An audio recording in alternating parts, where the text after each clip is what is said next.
ایک نوجوان اپنے بوڑھے ماں باپ کے ساتھ کسی مہنگے ہوٹل میں کھانا کھانے گیا۔ ماں باپ تو نہیں چاہتے تھے، لیکن بیٹے کی خواہش تھی کہ وہ انہیں کسی مہنگے ہوٹل میں ضرور کھانا کھلائے گا۔ اس لیے اس نے اپنی پہلی تنخواہ ملنے کی خوشی میں ماں باپ جیسی عظیم ہستیوں کے ساتھ شہر کے مہنگے ہوٹل میں لنچ کرنے کا پروگرام بنایا۔ باپ کو ریشے کی بیماری تھی، اس کا جسم ہر لمحہ کپ کپاہٹ میں رہتا تھا اور ضعیفہ ماں کو دونوں آنکھوں سے کم دکھائی دیتا تھا۔ یہ شخص اپنی خستہ حالی اور بوڑھے ماں باپ کے ہمراہ جب ہوٹل میں داخل ہوا تو وہاں موجود امیر لوگوں نے سر سے پیر تک ان تینوں کو یوں عجیب و غریب نظروں سے دیکھا جیسے وہ غلطی سے یہاں وہاں آ گئے ہوں۔ کھانا کھانے کے لیے بیٹا اپنے دونوں ماں باپ کے درمیان بیٹھ گیا۔ وہ ایک نوالا اپنی ضعیفہ ماں کے منہ میں ڈالتا اور دوسرا نوالا بوڑھے باپ کے منہ میں۔ کھانا کھانے کے دوران کبھی کبھی ریشے کی بیماری کے باعث باپ کا چہرہ ہل جاتا تو روٹی اور سالن کے ذرے باپ کے چہرے اور کپڑوں پر گر جاتے۔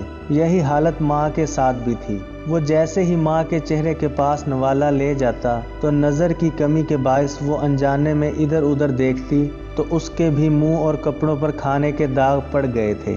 ارد گرد بیٹھے لوگ جو پہلے ہی انہیں حقیر نگاہوں سے دیکھ رہے تھے وہ اور بھی منہ چڑھانے لگے کہ کھانا کھانے کی بھی تمیز نہیں ہے اور اتنے مہنگے ہوٹل میں آ جاتے ہیں۔ بیٹا اپنے ماں باپ کی بیماری اور مجبوری پر آنکھوں میں آنسو چھپائے، چہرے پر مسکراہٹ سجائے، ارد گرد کے ماحول کو نظر انداز کرتے ہوئے ایک عبادت سمجھتے ہوئے انہیں کھانا کھلاتا رہا۔ کھانے کے بعد وہ ماں باپ کو بڑی عزت و احترام سے واش بیسن کے پاس لے گیا۔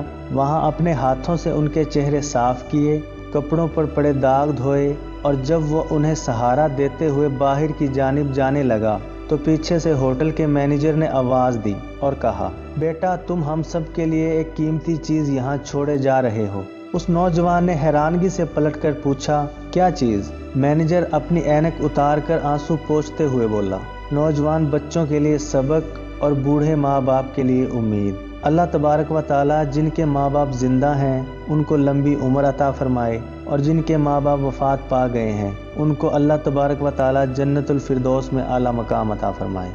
آپ دیکھ رہے تھے ہمارا معلوماتی channel info T V. Video کیسی لگی ہمیں کمنٹ سیکشن میں ضرور بتائیے گا۔ ویڈیو کو لائک اور شیئر کیجیے گا اور چینل کو سبسکرائب کیجیے گا۔ شکریہ۔